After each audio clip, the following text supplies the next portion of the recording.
আরে ভাই জাদুঘর আইছেন ঘুরতে? হ্যাঁ ভাই। তো এখানে কি করেন? কাউন্টার তো ওইদিকে, টিকিট কাটেন না, কাউন্টারে যান। ভাই কাউন্টার গেছিলাম, 200 লোকের উপর সিরিয়াল। আমার একটা বন্ধুরে খারাপ কাছে আইছি, আর আমি এদিকে আইছি ভাই, একটু দেখি কোনো ব্যবস্থা করতে পারি কিনা ভাই। আপনি তো অনেক বুদ্ধিমান ভাই, আপনি তো জায়গা মতো নাই পড়ছেন। আমি তো বেলাকে টিকিট বিক্রি করি ভাই। কোন কি ভাই, আমাদের টিকিট দেওয়া যায় ভাই? অবশ্যই দেওয়া যাবো ভাই। আপনি ভাই ব্রাদার না, আপনি তুলিমু ভাই। টিকিটের কাউন্টারে কয় টাকা করে দাম? ভাই কাউন্টার দেখছি 100 টাকা করে ভাই। 100 টাকা? আপনি আমার 50 টাকা করে বাড়াই দেন। কয়টা টিকিট লাগবো কোন? আরে ভাই 150 টাকা কোনো বড় কথা না ভাই, আমার 2টা টিকিট লাগবে, তাতেই দেন ভাই। আচ্ছা দেন, টাকাটা আগে দেন ভাই। বেলাকে টিকিট বিক্রি করা নিষেধ তো, টিকিটটা লুকায় রাখেন। আচ্ছা ভাই। ঠিক আছে, যান বন্ধুরা দেখেন গা।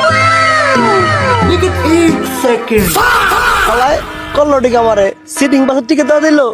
আল্লাহ আসল তো আমি মগা, শালা মতো গেল গে বাটপা শালার মতো। সৈকত তুই ঠিক বুঝছস, আমি একটা বড় গাই, কি করে আর জব দিমু 300 টাকা শেষ আমার। শালা তাড়াতাড়ি কাইটটা পড়ি দেই, নতুন কোন মুরগি পাওয়া যায় কিনা। मारो मुझे मारो।